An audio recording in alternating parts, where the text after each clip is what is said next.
Hello, my name is Hakon, and welcome back, all you fabulous fighting fantasy aficionados.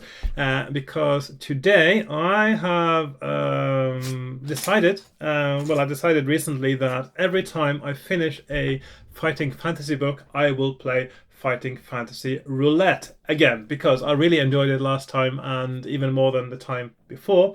And it's quite fun. And if I ever want to do well, I think it makes sense to do it regularly as well so that I can try to find a path through. What is Fighting Fantasy Roulette? Well, what you need to play Fighting Fantasy Roulette is game books. You need Fighting Fantasy game books. You don't need to have all of them like I do. You just need a set of books. It doesn't have to be consecutive numbered or anything like that. You don't have to play them in order when you do this. But the principle is as follows. You start in a book. It could be book number one. It doesn't have to be. And I start on paragraph one in the Warlock of Firetop Mountain. You can start on any book, on any paragraph. So you can actually pick one at random if you want it completely randomized as well. And then what I do is I read paragraph one in Warlock of Firetop Mountain, and at the end of it, I'm given a choice to go west or east.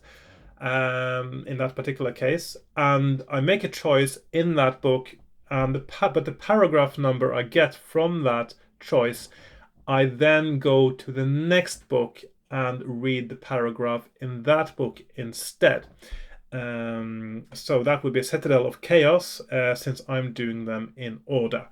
And then when I read the paragraph in Citadel of Chaos, I do whatever battles need to be done, I make whatever choices need to be made in that one, and then I move on to book number three with a paragraph reference that I'm left with from that book. This sounds like it should be quite a breeze to get through, but it is not at all because there are lots of insta-death paragraphs strewn about in the series, and when you're playing it randomly, you actually are quite likely to stumble into them. Whereas if you're playing a book, it might be easier to avoid insta-deaths actually. Both of my playthroughs so far, I've ended up on an insta-death paragraph. So my first playthrough, I got to book number 27, and my second one, I only ended up on book number 14. So can I do better today? I don't know. Let's find out. It is also quite possible that there is no way to get through all the books, for instance, starting on paragraph one on Warlock of Firetop Mountain. It is a possibility. There is a limited number of branches and choices you can make along the way. But to give us maximum chance of survival, I am giving myself full stats, that is 12 skill, 24 stamina, and 12 luck. Usually it's not that's going to kill you, it is the incidents, which of course are quite colorful and interesting themselves. Other rules is if you get to a paragraph reference and the book you open doesn't have that paragraph, you skip it. So for instance, when you get to Starship Traveler, which only has 340 or 360 paragraphs, I think. If you are directed to paragraph 300 and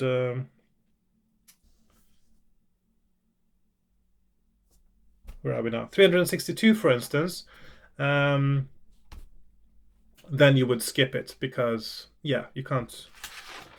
That's because that's what happened the first time I did it. So basically, I think that's a nice rule actually. Just skip it instead of changing the paragraph number, because that feels a bit wrong as well. So that's skipping it is probably the best way to go. I think that's about it. If you need any spells, money, stuff like that, you improvise. Usually if you're required to pay something, you just say that you have the money, etc. So a little bit of improvisation is perhaps required. I'll do that when I get to it. Now, before I start this video, this is actually recorded after I made this very video. I usually do the intros at the beginning before I start. I know it makes sense to do them after actually finishing it, but the reason I'm doing this now is because my webcam didn't record properly last time, so I had to re-record the intro now. And also that means that you won't get to see my face camera when I'm playing, which is a bit of a shame because I'm addressing the camera all the time, of course, when I'm breaking the fifth wall, when I'm playing these books, as you know. But yeah, so there will be just my overhead camera, which hopefully will work. If that doesn't work either, I'll just have to do it all again. Um, so I have finished playing. I'm not gonna give you any little spoilers now about how it went. I'm not gonna say anything about it at all. All I can say is I will take a different route from the one I've done before quite quickly, and it's going to be interesting. Yeah, yeah, yeah. I think that'll do. Okay, so. Without too much further ado, I should have had Warlock of Fight Up Mountain here now, but of course I'll just pick up the next book I'm playing. This is the one I'm playing after this episode. The next book I'll start playing is Sword of the Samurai. So I'll just leave you with that as a fade out now. Okay, so enjoy the game, enjoy my playing of Fighting Fantasy Roulette, and I will see you on my desk in a few moments. Boom. Okay, here we are on my desk, and I've got well, I got loads of books on my desk. Hang on, I just need to change my camera view there. So I got the first 24 books on my desk right now, which is probably a little bit ambitious. Last time, just to recap now. So the first time I played it, I started out by turning right when in Warlock of Fight Up Mountain, if you have played it, which I presume most of my viewers would have done. So what in the beginning you go into this cave and you turn left or you turn right. So the first time I played Fighting Fantasy Roulette, I turned right, and I ended up eventually on book 27. Second time I played it, I turned left, and I ended up on book 14, which is absolutely horrible result. So I'll see how I get on from here. I think probably turning right is the best thing to do in the beginning. I'll see how that gets along. So okay, so let's get started, shall we? Okay, so I'll need a character sheet. Let's see. I just need. I forgot to. Ooh. My fingers are a bit cold now, so it's hard for me to get the paper. There it is. Okay, so we want skill 12, stamina 24, yeah, and luck 12. If we have any, I suppose, golds, I will just improvise. I presume we have some gold or other credits, or depending on what kind of monetary unit is in use in these different game books. Provisions, I haven't potions. I have sort of, I don't know. I've sort of decided not to really. So let's get started. So we are on FF1. I'll just move these books a little bit aside now. So I'll just move. Let's see, this one is the last one, and then it's this one, and this one here. Let's start with my first little pile of books there. So I've got room for my character sheet. Right, let's get started. So I'm not going to do the background. That would be a bit much. At last, your 2-day hike is over. You unsheathe your sword, lay it on the ground, and sigh with relief as you lower yourself down onto the mossy rocks to sit for a moment's rest. You stretch, rub your eyes, and finally look up at Firetop Mountain. The very mountain itself looks menacing. The steep face in front of you looks to have been savaged by the claws of some gargantuan beast. Sharp rocky crags jut out at unnatural angles. At the top of the mountain you can see the eerie red colouring, probably some strange vegetation, which has given the mountain its name. Perhaps no one will ever know exactly what grows up there, as climbing the peak must surely be impossible. Your quest lies ahead of you. Across the clearing is a dark cave entrance. You pick up your sword, get to your feet, and consider what dangers may lie ahead of you. But with determination you thrust the sword home into its scabbard and approach the cave. You peer into the gloom to see dark, slimy walls with pools of water on the stone floor in front of you. The air is cold and dank. You light your lantern and step warily into the blackness. Cobwebs brush your face, and you hear the scurrying of tiny feet. Rats, most likely. You set off into the cave. After a few yards, you arrive at a junction. Will you turn west or east? So this is where turning east seems to be the best beginning, certainly. Although, of course, turning left might eventually turn out to be the correct choice or the best choice. So I'm going to go to paragraph 278 now. And 278, I'll just put up the numbers here on my character sheet, or my map as it becomes.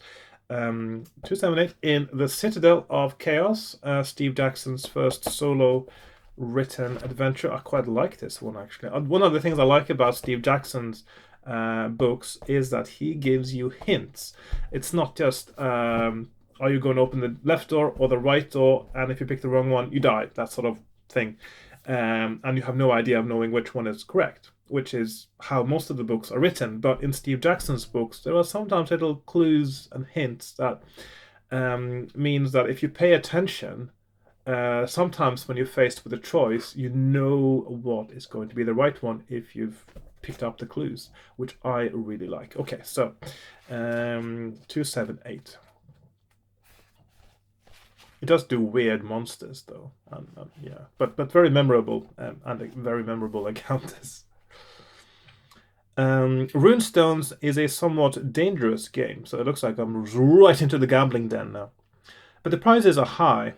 Before the game begins, your games master, who is an apprentice sorcerer, casts a spell on a rock, which will cause it to explode sometime later. So it's past the parcel. And the players stand in a circle and toss the rock from one to another around the circle. When the rock explodes, the player holding it is out of the game and winds up with badly burned hands. Actually, this sounds quite risky. The remaining players are given another runestone to toss around again, and the game continues until there is only one player left. Onlookers bet on the players, but before they can bet, they must contribute 3 gold pieces each to the prize money. In this game, you will stand to win 36 gold pieces. At the risk of injuring your hands, having chosen this option, you must play the game at least once, but you may continue to play for as long as you like. If you win, you will claim 36 gold pieces for each game you play. If you lose, you must deduct 2 skill and 4 stamina points for each game, which is absolutely horrendous. Play the game like this. Okay, so roll 1 die to see how many other players will join you. Okay, so we roll a 1. Well, that's probably good. Give each player a letter, A, B, C, etc. You are player A, so we got A and B. And write them down on a piece of paper in a circle. Then throw another die for each player to see who starts with a stone. Highest throw starts. Okay, so A, I rolled 4, B rolls a 1, so A starts with a parcel. Okay.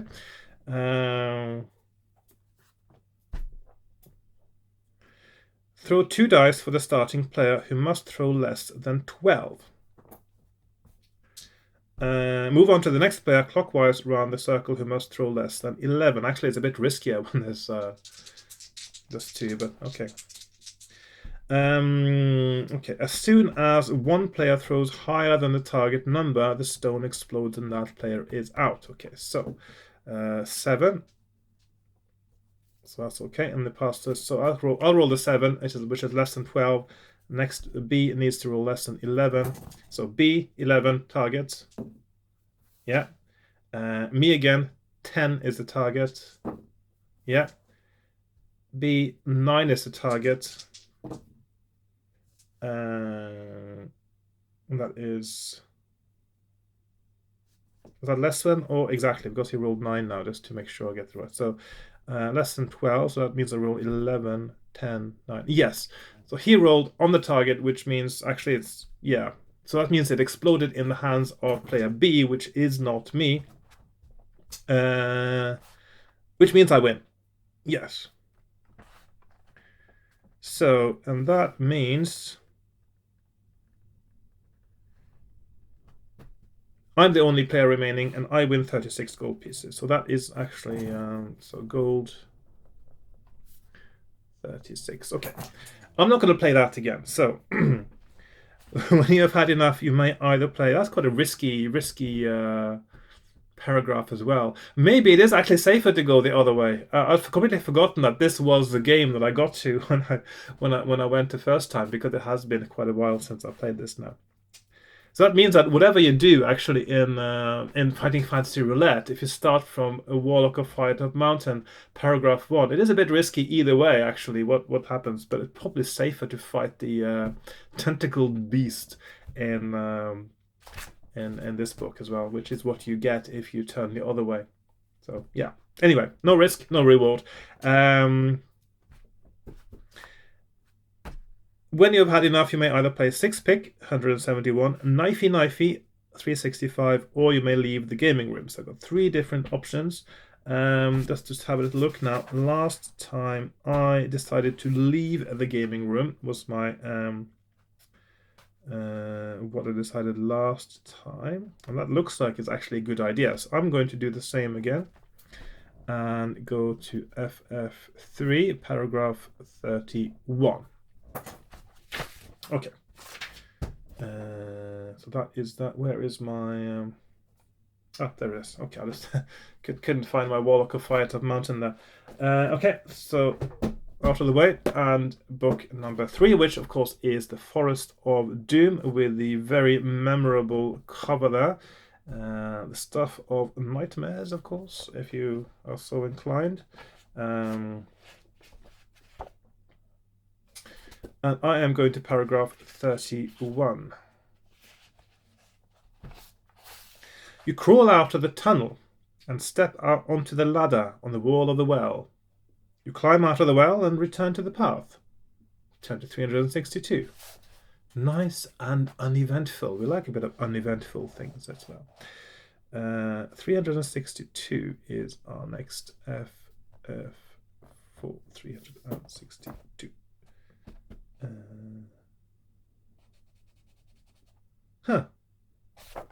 I just noticed something. When I played this the first time, I skipped book number 4. Is that... Oh, yeah, of course, because it doesn't have a 362. Oh. Okay, Starship Traveler does not have a paragraph 362. And apparently what I did the first time, so I'll just keep doing that, is instead of... if a book doesn't have the right paragraph, I guess that makes sense, actually. Skipping it. Okay, so... which means we go to City of Thieves and to 362. So 362.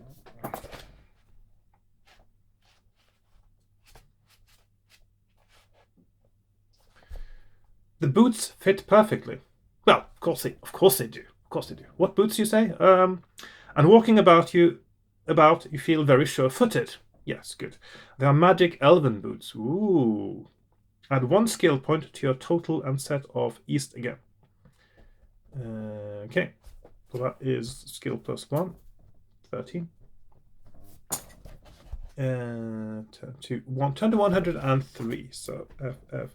I'll just put the what did I do last time? There are some paragraphs that you just actually don't have a choice, which is I'll do like that. 362 and F6 103. Okay. Death Trap Dungeon. This is quite a scary one to get past. I mean, if you of course, once you know which paragraphs will actually lead past, that's fine, but there is a lot of insta-death in this one, and I'm also really dreading getting to Rebel Planet, because I know there are lots of insta-deaths in that. Let's see what happens on paragraph 103. You breathe in the poisonous gas. It must be from the boots. And start to choke. Lose 3 stamina points. Okay, so stamina is down to 21. If you are still alive... Yep. Turn to 77. So, okay, so this is minus 3 stamina. And here is skill plus 1 boots. Okay. Well, that dice game is really dicey because I mean, you could lose skill right at the beginning of the game. That's not very good. And 77. Let's see, 77. Okay. F7, paragraph 77. Island of the Lizard King. I know this is actually lots of people's favorite book, but I think it is mainly to do with the fact that it's the first one they read. It wasn't. I don't think it's that great. It feels very linear, but of course, people like Mungo, this character here, whom you lose quite quickly as he gets killed by a crab on the beach, as you do. I do have a cup of tea today. Yummy. Right, 77. I am going to. The door flies open, and you see a dwarf shackled by his arms and legs being pushed into the laboratory by a grotesque two-headed lizard man. It pushes the poor dwarf towards the door leading to the storeroom. If you wish to leap out from your hiding place to attack the mutant, turn to 289. If you would rather wait to come out after they have gone into the storeroom, turn to 91. What did I do first time? First time I did... I did 289. I went to attack. So I'm going to do something different this time. I am going to wait and go to paragraph 91. So now I'm diverging from the path that I did the first time. I have no idea what's going to happen next, and that is very exciting. Right.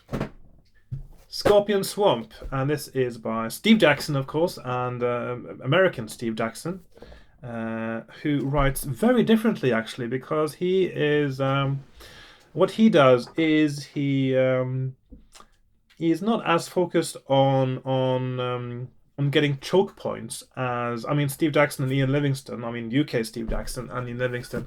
One of the things they thought about when they started making these game books was how do you create a map that works as a game book. And they thought, okay, let's have sort of 2 or 3 diverging paths, and then they meet again, and then 2 or 3 diverging paths, and then they meet again. And so you have lots of these choke points that you always get to. And it makes it easier to find out where you haven't been and what you're supposed to do. For his first entry in the series, Scorpion Swamp, Steve Jackson made an almost sort of open world kind of map where you can go back and forth, and you can go to the same location several times, but different things happen the second and consecutive times that you get there, apart from the sword trees. Oh, can't stand the sword trees. And it's a completely different way of doing it. And also, I just played Demons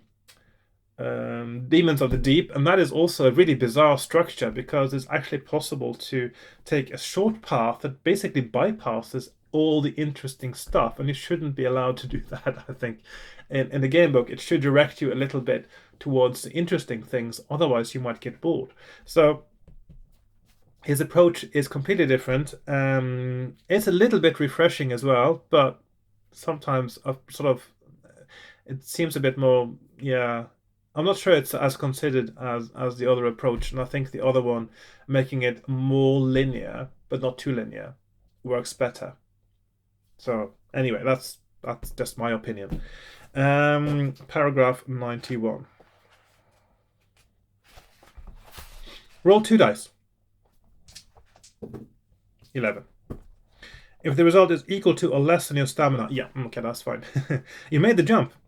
Otherwise, you fell short. Or this is actually the place where you, right when you get into the swamp, and you have to cross a little sort of boggy bit, and you are given the option of jumping, or what's the other one? There's 2 different options, and one of them, if you fail, you lose stamina, and the other one, if you fail, you lose skill, which is really bad. I think it's test your luck. I think for the other one you have to test your luck, so you lose luck points, of course. And this one, you if you fail, you'll lose skill, which is absolutely horrible to lose. You may leave the clearing. Will you travel west, east, or south? Okay. So where I did not. Oh, of course, I didn't get to this spot on the first time. So, what do you think? West, east, or south? I remember in Rebel Planet, I was had a conundrum of going north, south, or east, and north and south was terrible. So I went east. I'll go east. I'll go east. Do the. So I'm gonna go with the 100 and FF 9 105. And here we are in Caverns of the Snow Witch, and this is actually one of the books that has my favorite illustration styles because they are pen and ink drawings, but they look like wood prints, and I think that is really cool. They're just really, really, really nice style and very arty, very different to any of the other ones you get in the series. This particular picture here was actually for sale on eBay about a year ago. The original drawing was for sale on eBay. So nice book indeed. I'm going to paragraph 105. And of course, this is the second one. Third one I played. Third. I played. I can't remember. Did I play Freeway Fighter before I played Caverns of the Snow Witch? I can't remember for sure now. I think I played. First, I played last year when I started playing again. I first played Return to Fight of Mountain, which was brilliant. I think that's a very good place to get into it again because you have references to the Warlock of Fight of Mountain, which are brilliant. And then I played Freeway Fighter because I just wanted to do something different that I hadn't done before. And then I just played Caverns of the Snow Witch because I just wanted something that was a little bit old school, relatively linear kind of fantasy book. It is quite hard though. 105, yeah. Ash waits for an opportunity to shoot and fires another arrow at close range. This time he does not miss, and the Deathhawk plunges to the ground with an arrow protruding from its breast. Good going, Ash. The other side of the hill slopes down into a gorge, and Ash tells you that you must now journey alone to meet the healer. He tells you to walk east, up the gorge, until you see the head of a phoenix carved in the rock. The healer lives in a cave in the side of the hill above the carved rock. You thank Ash for his help, and walk slowly down the hill into the gorge. At the bottom, you follow Ash's instructions and turn left up the gorge. That is terrible writing. I'm sorry. I just had to point that out. Because you are not supposed to repeat things as much as this when you're writing. You're supposed to avoid repeats. And let's just look at the word gorge here. Let's see. Gorge. Gorge. Gorge. There's 4 gorges. Gorges. Yes. There's carved rock. Twice, I think. Carved in the rock. The healer lives in a cave in the side of the hill. Above the carved rock. Yeah, no, it's not great. It's not great writing at all. Above it, you could say. So, I mean, somebody needs to learn to use pronouns. I'm sorry. This is Ian Livingstone, by the way. Yeah, I know Ian Livingstone. You make nice stuff, but it's yeah. Steve Jackson is a better writer. Yeah. Anyway, yeah, it's still good though. Still good, but yeah, could be better. 252. If I'd been your editor, I would have had something to say about that. Would have just quietly fixed it, probably. Oh, hang on. I'm not going to 252 in that book. I'm going to 252 in the next book, which is the scary Hammer horror-esque House of Hell, which has quite a vivid cover there. Now, the cover actually, I don't know, because it looks like there's something ominous going on outside the house in this one, but of course, outside the house, that's where you're safe. Inside, that's where the danger is. 252. Oh, actually, I'm right in the right place already. The corridor ends at a stout wooden door with Shaitan written on the nameplate. To your right is the Mammon room, and to your left is another door, but this one has no name. Do you wish to try any of these doors? Well, obviously, I have to go for the nameless door. Excuse me. Nameless door, I think, is the one to go to. 15. Now, this is where I ended up last time in the Talisman of Death. This is quite different to the preceding books. Of course, there's already been a sci-fi story in Starship Traveler. There has been a contemporary horror story in House of Hell, but this is the fantasy one, but it's set in a different world that has some different rules of how things work than the Warlock of Fire Top Mountain Lancia Titan world. Is it the world of Orb? So it feels quite different. The writing style is quite different as well in this one. This is written by someone else. Jamie Thompson and Mark Smith. So new gamebook writers. They have some fresh ideas. Actually, I think it actually makes for quite a nice difference. Quite a big book, actually. So some of the paragraphs are longer in this one. The tap room of the inn is empty. You ask for a hot meal and a room for the night. The innkeeper tells you that this will cost you 3 pieces of gold, but says that he is short-handed and that if you will do the washing up, he will let you stay for nothing. The choice is yours. You have a delicious meal of roast hippogriff. I thought they were endangered. In cream sauce. After your meal, you sleep like a log and wake up feeling refreshed. Gain 4 stamina points. So I don't have to pay any gold. I can do the dishes. I don't mind. And I get 4 stamina left, which means I am back up at 24, which I'll probably need at some point. Set out in search of the Thieves Guild. Turn to 64. So, okay. Oh, hang on. 11. I'll just put the wrong number in there. 12. 11. Okay. Oh, hang on. 60. 64. Okay, so I am going to plus 4 stamina. So I'm going to go to paragraph 64 in Space Assassin. Space Assassin, of course, is not my favorite book. I think it actually is lots of people's non-favorite book. Why? Because it isn't great. It's the structure is a bit strange. It feels like it doesn't really know what it's doing, where it's going. I mean, you sort of read the backstory. I don't know. It's all a bit.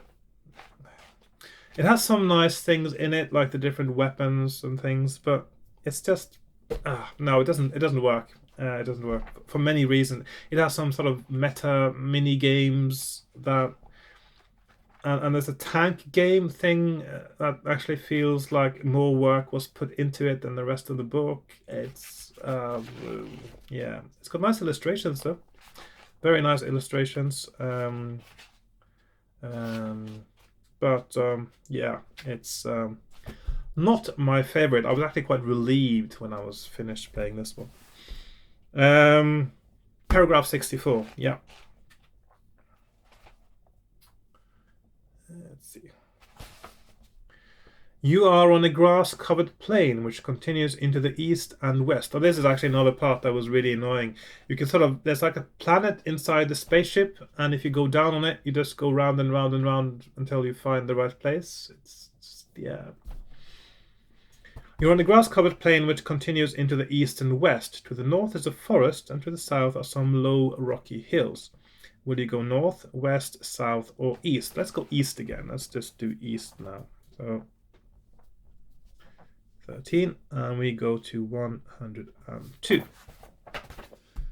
Right, book 13, Freeway Fighter. Yeah, I know lots of people don't like this one. I don't know. I quite enjoyed it. It's that sort of Mad Max, dark future dystopian kind of book. Now, the interesting thing about this one is it's not that far into the future. Let's see, let's have a little look now. Because the whole thing starts because there's an outbreak of a really deadly virus. 21st of July 2022. So I'm wondering if when we get to 21st of July 2022, I'll have to make a little sort of freeway fighter special or something, if I remember. Anyway, 2022 seemed really far away, though. I mean, when you think about it, 2022, if you're in the mid 80s, I mean, you have things like Blade Runner, Back to the Future. I mean, all those ones, they have things that happened in the sort of the 2010s. So it was not uncommon for your sort of, for your sort of science fiction stories from the 70s and 80s to refer to times in the 2000s. Usually it would sort of be the 2010s or 2020s. That would be part of the story. So, yeah.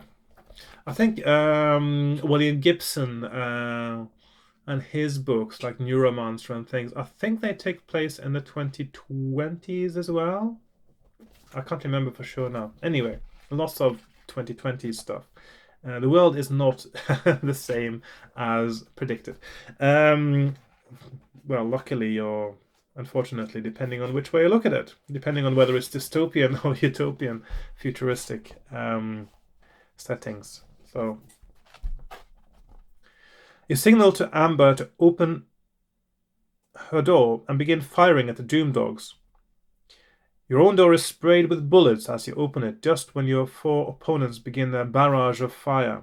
Behind the cover of the vehicles, everybody is well protected. You aim your fire at 2 of the Doom Dogs, while Amber shoots at the other 2.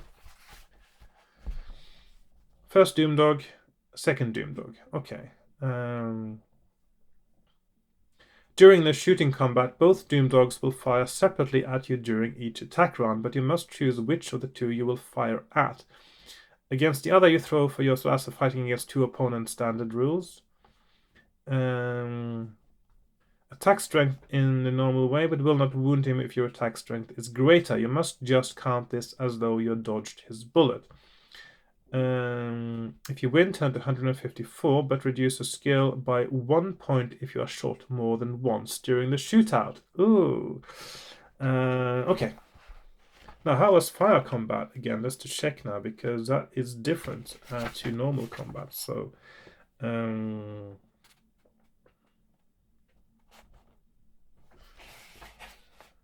let's see. Yes. In fire combat, injury is done by rolling a die. So you get 1 to 6 points of damage rather than 2. So, lost my place there. 102. Okay, so combat. So we've got 7, 13, and 8, 14, and I have got 13. Of course, with my elven boots, I'll be really good at dodging bullets. 24. Okay, so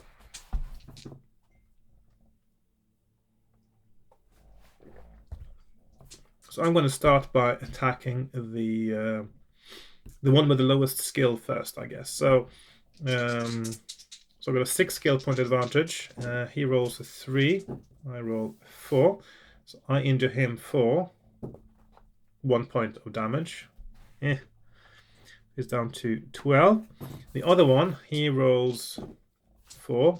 I roll 5. So I dodge his bullet. Second round, he rolls 6. I roll 2. That is still a hit. And I roll for damage. 6, that's better. Second one, he rolls 6. I roll 8, so I dodge his bullet again. Next round, he rolls 5. I roll 10.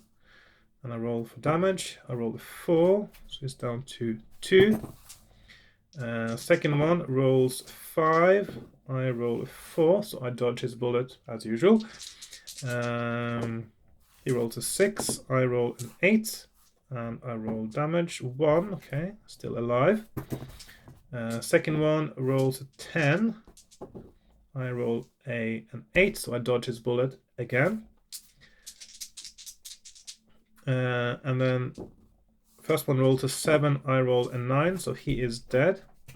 Don't need to roll for damage on that one. Second one rolls 9, I roll 5. So I dodge his bullet, and now I'm attacking him. So he rolls 6, I roll 4, and he gets 6 damage. He's down to 8. He rolls 4, I roll 11. He takes 1 point of damage. He rolls 7, I roll 6. He takes 3 damage. He rolls 7, I roll 4. He takes 5 damage and is dead. I did not get injured, so I don't lose skill. That's good. Would have been disastrous. Let's see, let's put this in the right place. There we are.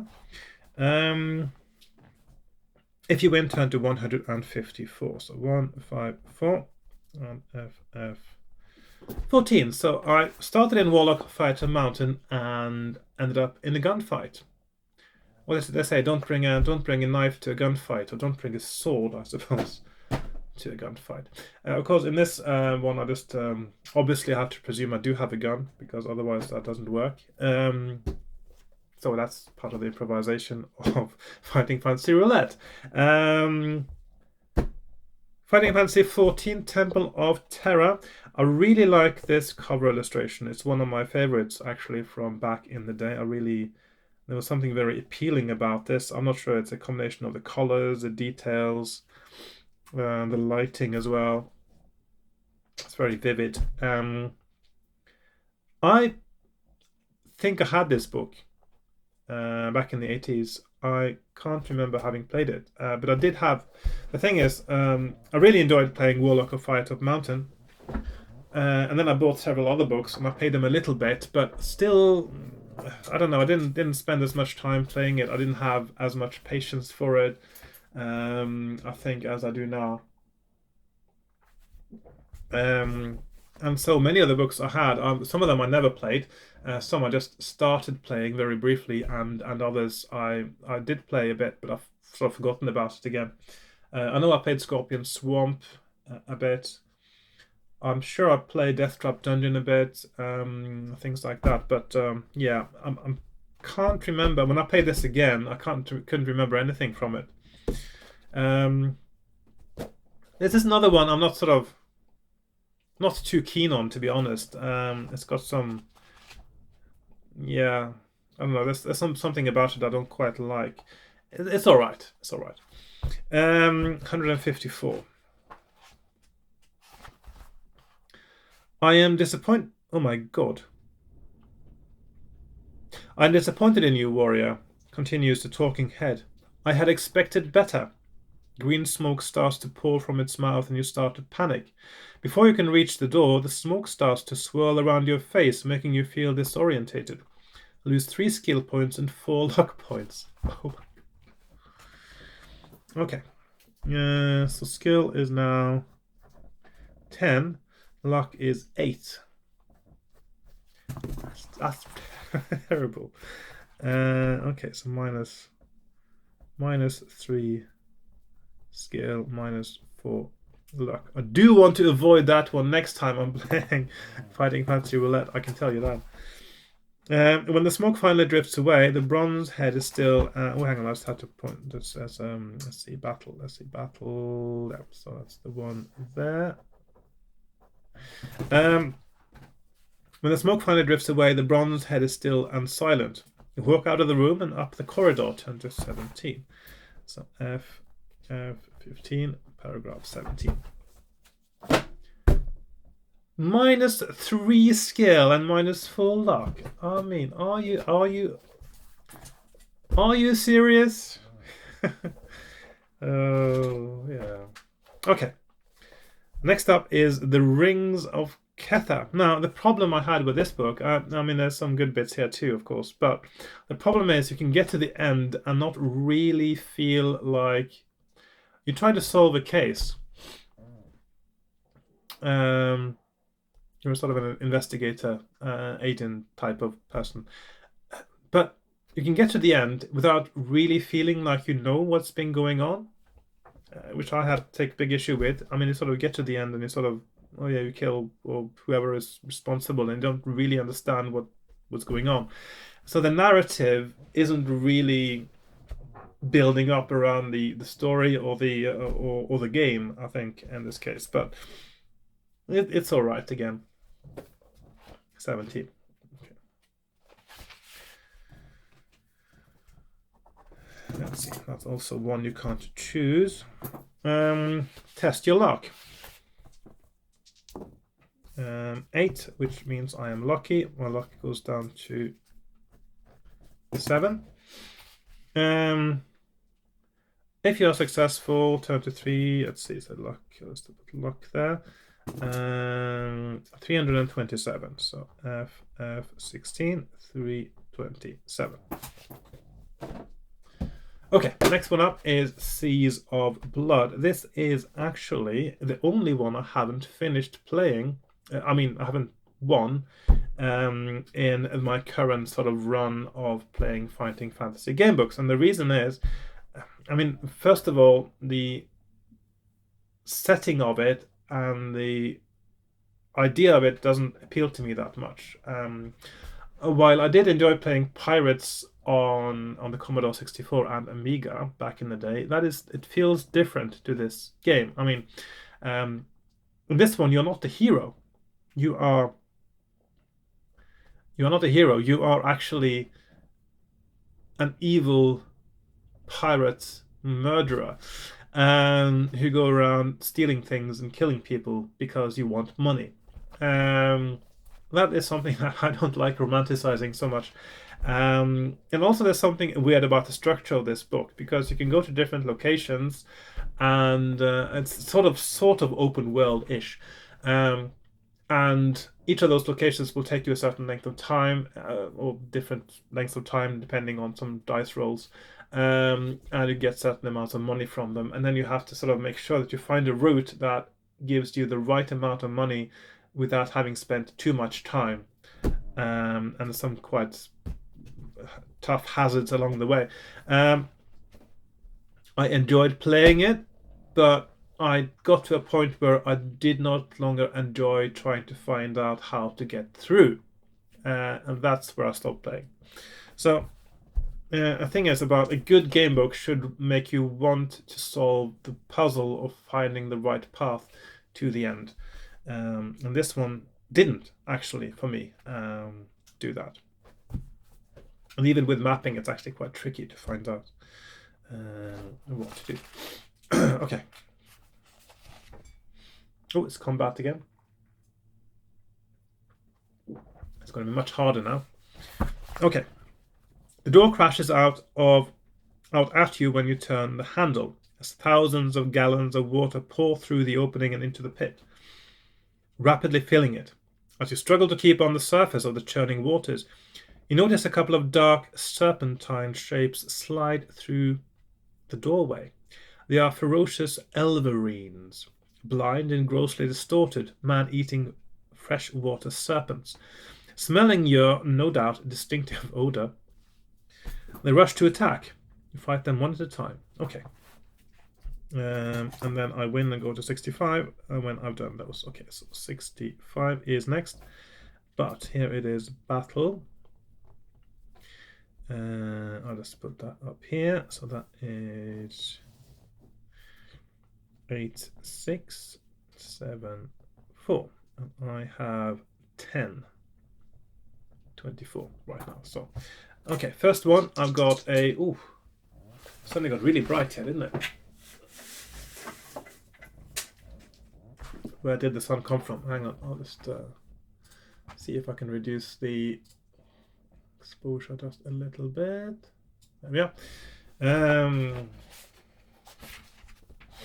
Right, so first one, I've got 2 skill point advantage. He rolls 2. I roll 9. So he's down to 4. He rolls 12. I roll 11. He's down 2 more. He rolls 9. I roll 8. Okay, so that's fine. Next one, I got a 3 skill point advantage. 5. 9. Yeah. And 5. 4.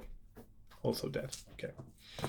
Ooh, it's windy outside as well.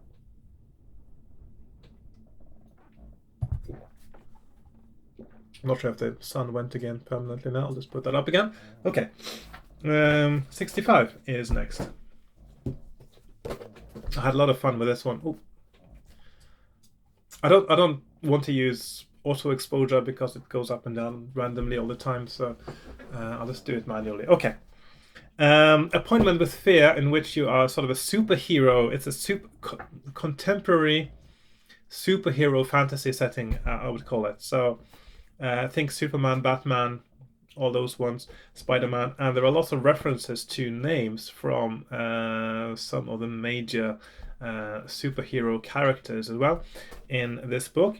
This has a really, really nice structure and also a good system of clues that lead you to things. And also, if you a lot of paragraphs, it says if you know where you're going, go to that paragraph, that sort of thing. I quite like that. So really, really enjoyed this one. This is one of the ones that makes you want to solve the puzzle. Another nice thing about this is it is replayable because you can choose different super powers, and depending on which one you choose, your gaming experience will be different. There are some parts of the game you only get to, so each of the superpowers would have unique encounters, and also there are some encounters you can solve or you can't solve with certain superpowers, but you can with others, and so you need to avoid those or get to those. So it's quite a different experience and a different path that is correct depending on which superpower you choose, which is a brilliant concept. So this is one of the better structured, better written books, I think, in the series because of those things. 65.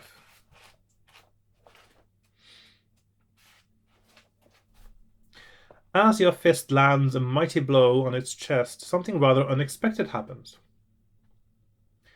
The creature disappears. Along with the bystanders watching the fight, you stare in disbelief. Turn to 138. 138. Let's see, how much time have I got on my camera? Almost 10 minutes. Yeah.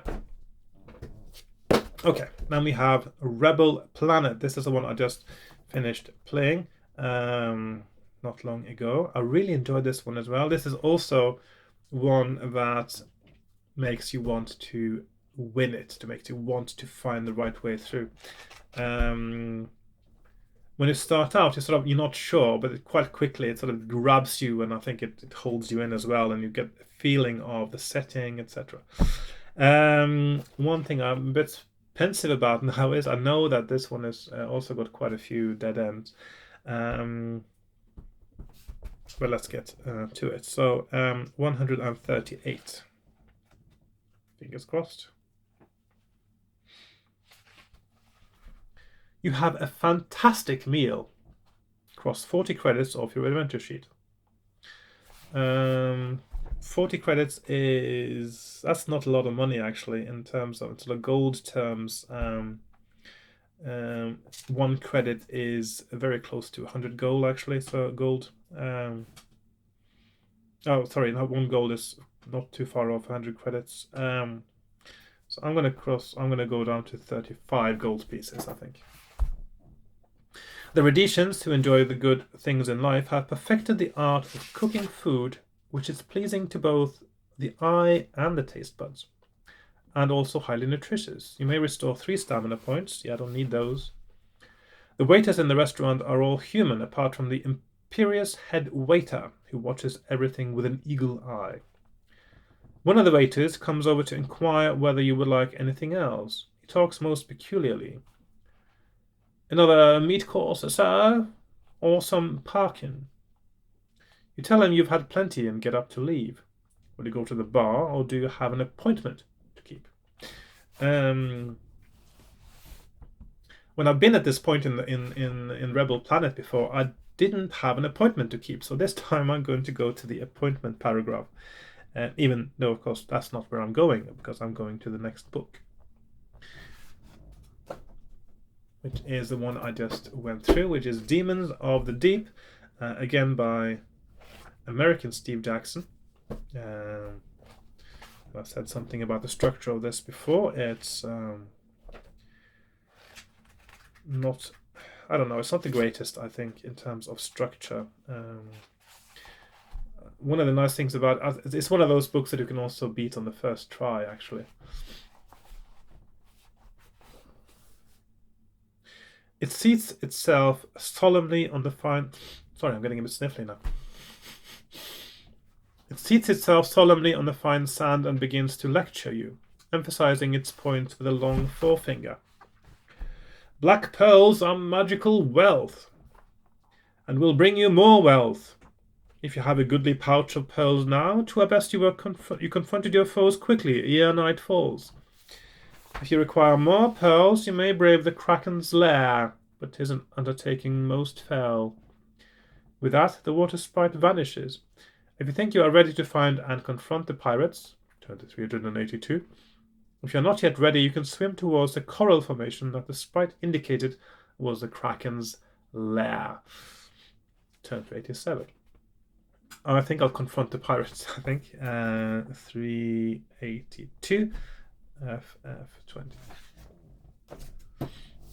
And that brings us to Sword of the Samurai, which is the one I'm starting after I've played this Fighting Fantasy Roulette. And I don't know much about this. I know it's in a sort of a quasi-Japanese kind of world. 382. Called Hachiman. Oops, 382. If I can find 382. There we are. The Kirin flies into the air, its hoofs wreathed in flame and arrows towards Gargantus. Gargantus looks at it, and twin lancing bolts of ruby light hurtle from its eyes and hit the Kirin with explosive force, killing it instantly. Ooh. If you're now without allies, you will have to fight Gargantus alone. 364. It's getting darker again here, isn't it?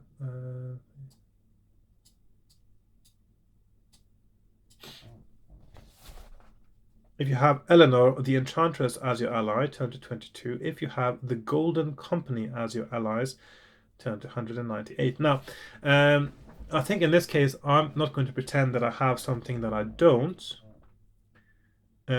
which means that I am now without allies, and I will have to fight Gargantus alone. And it means I go to FF21, paragraph 364.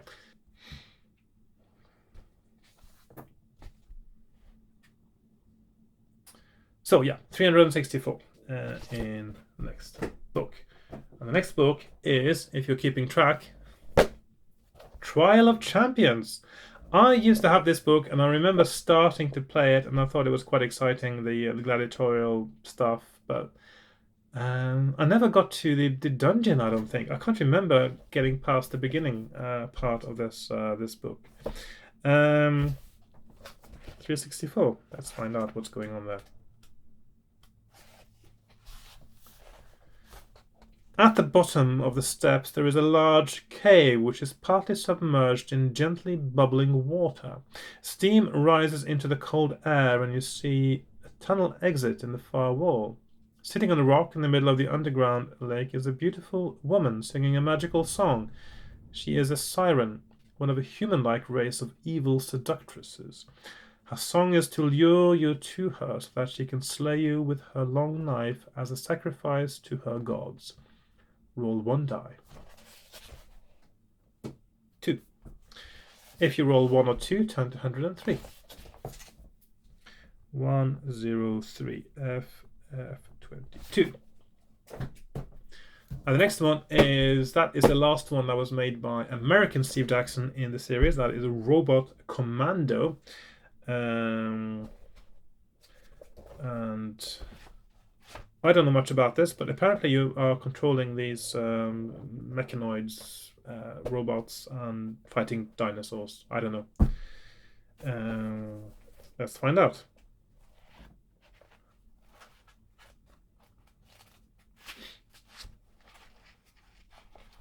The enemy encampment is well patrolled. You are seized by Corrossian guards. If you know something that might help you now, turn to the reference number that came with that information. Ah, that's another one of those. It's a nice way to do it. Otherwise, turn to 228. I don't have any clues for Robot Commandos, so I will have to go to 228, really. Which brings us into Masks of Mayhem, which is a very grey cover. I have no idea anything. I don't know anything about this one either. Oh, it's got a map. Although this used to belong to somebody called James Boba. Yeah. Right. 228. Oh, very nice illustration. Nice. It uses a dotted shading, which is really nice, actually. Yeah, I like dotted shading. Okay. You succeed in wounding the snake without also injuring yourself. That is very good. The snake remains coiled around your legs, but it is now easier for you to wade through the water. Turn to 15. 15. FF 24. I'm getting very close to my record now as we go into the creature. Not the creature. Creature of Havoc. Again, I don't know a lot about this one, but this is a weird one. This is made by Steve Jackson. And lots of people have this as their favorite or think it's a really good one, and also a very hard one and convoluted one. And this one you start without knowing what's going on. You don't know your name, you don't know who you are, you don't know what's happening, really. So I'm quite looking forward to getting this one, which isn't too far off now. This book 24, so that should be this spring. I should get to this. Okay, paragraph. This is 460 paragraphs as well. Wow.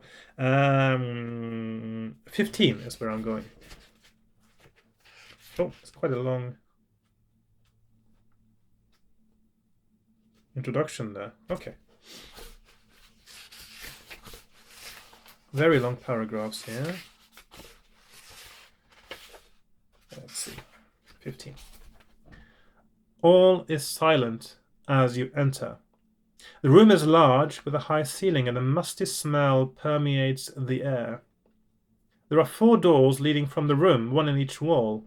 A long table stands in the middle of the room, and on it is a short stick with a metal head lying next to some small spikes. A couple of planks of wood are resting against the table.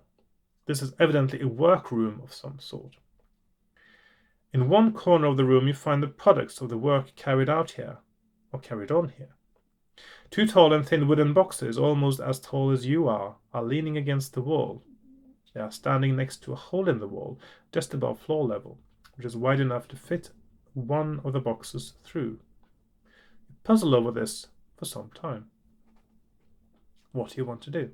Have a look inside the boxes, investigate the hole in the wall, ignore what you see. I'm going to investigate the hole in the wall. 319. Okay, so 319 FF25, and this is where I've actually run out of books on my desk. So next one is Beneath Nightmare Castle. I definitely did not have this one back in the day. And let's see, 319. I don't know much about it. Looks like a sort of gothic horror story to me. Hacking at undergrowth and overhanging branches, you force your way to the center of the garden. In the clearing stands a metal statue in the form of an elven warrior maid. Her uplifted, sword-wielding right hand appears to be hinged at the shoulder, and in the crook of her left arm Instead of a shield, she is carrying a narrow-necked urn. At her feet is an empty stone basin. You also see that beyond this statue, the overgrown path continues to the far corner of the garden. But the path is blocked by dense undergrowth and a strangely shaped tree. Will you attempt to move the statue's right arm, investigate the path beyond the statue, or return to the perimeter path? I'm going to attempt to move the statue's right arm and go to 111. 111 in FF26. And that is the wrongly titled Crypt of the Necromancer, is what it should have been called. Because, well, somebody thought Necromancer was a bit scary. Unlike the cover picture. They thought the word was scary. So they wanted it changed to Crypt of the Sorcerer. Which of course doesn't make any sense at all. I mean, linguistically, Crypt of the Necromancer is a sort of an alliteration because I have crypt and necromancer, and sorcerers don't live in crypts. Necromancers do, because they deal with dead things and they animate them. Sorcerers, they do other stuff. And yeah, so if you think a word is scarier than the picture, then yeah, sure, Crypt of the Sorcerer. Crypt of the Necromancer is what it really is called. I'll just call it Crypt of the Necromancer, shall I? Yeah. Crypt of the Sorcerer, it doesn't make any sense, and it doesn't sound good. And this is actually in mint condition, pretty much.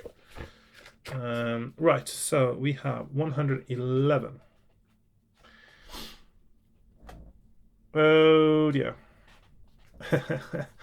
Ooh, another ability reduction here.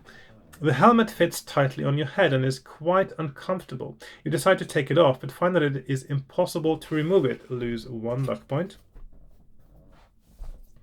You have the misfortune to be wearing a helmet of aging, and you immediately age 30 years. Your body feels tired and more feeble than before. Deduct 5 stamina points.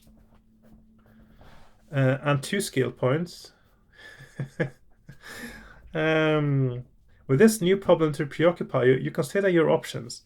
Okay, so this is so luck -1, stamina -5, skill -2. Okay, avoid. I'm just going to put a big red thing around these that are absolutely terrible. Okay. That means these ones need to be avoided as well. There we are. Okay. If you have not done so already, you may either examine the rod or open the backpack. If you'd rather return to your horse, turn to 221. You got a horse. That's nice. I think I'll return to my horse in that case. Why not? 221. Okay.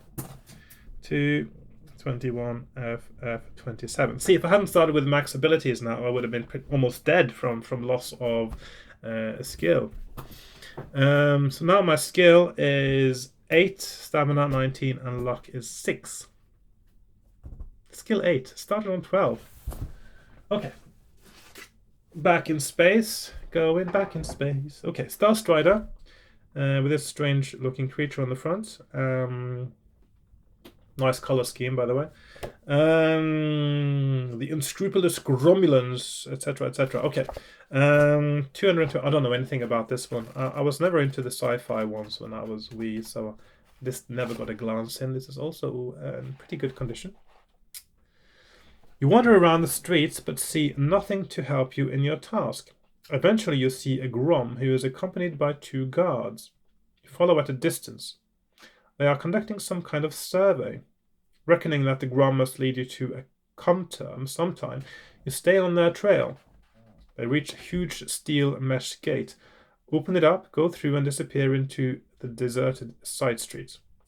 Deduct 2 time units. Ooh, that's interesting. And actually, there's I actually quite like the concept of using a time measure in these books. I mean, that's one thing I did like about Seas of Blood, actually, is that time was something that was counted, and like an ability that goes down, because it can allow you to let different things happen at different times in different locations. So you get actually quite a lot of flexibility if you add a time factor. In Seas of Blood, it was used also to decide between random events. Like if you're on odd day, this is what happens. If you're on even day, this is what happens. So that, yeah, I think that's quite good actually. That's one of the things I really liked about Seas of Blood. So you want to go over the gate and follow them, or will you return to the bus terminal? I'm going to follow them. 66. And 66 is in Phantoms of Fear. I used to have this one back in the day. I quite like the concept of it. I don't think I ever got really into it. It was a bit sort of strange and a little bit, something a bit disturbing about it. The illustrations are quite vivid. Oh, that's a really nice one. Are quite vivid, I must say. I really, yeah, there's just, but there's something nightmarish about it as well, which I suppose is the point, because in this one, you're able to, sometimes you are awake, sometimes you are dreaming, and when you're dreaming, things can happen that affect you as well. So it's, yeah, it's quite interesting. 202, hang on, did I put the 66? Yes, that's the one I was going to. Just double check now. I forgot to write it down. 66, yeah, so 66, FF28, and if you are keeping track now, this is a new record in Fighting Fantasy Roulette. New world record, I should say, because I don't think anyone else has done this yet. Have you? If you have, then please let me know.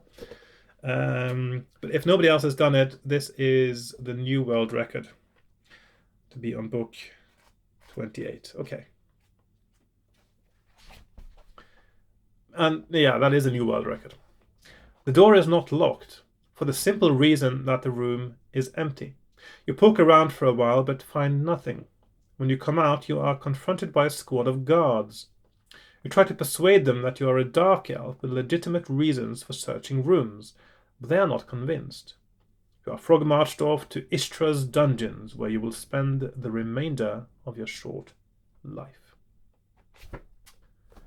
And that is the end. So one step further this time, and of course, as you notice again, it is not the abilities that are most likely to kill you, even though, I mean, I lost abilities left, right, and center here. It is the insta-death paragraphs that are going to get you when you play Fighting Fantasy Roulette, it seems like. Right, did you enjoy that? I certainly enjoyed that a lot. That was quite exciting and amazing how many ability points you can lose as well, but still it's the insta-deaths that will kill you in Fighting Fantasy Roulette, which is one of the exciting things about it. So I will try this again after I've finished, when I finish playing Sword of the Samurai. That's of course my next episode now.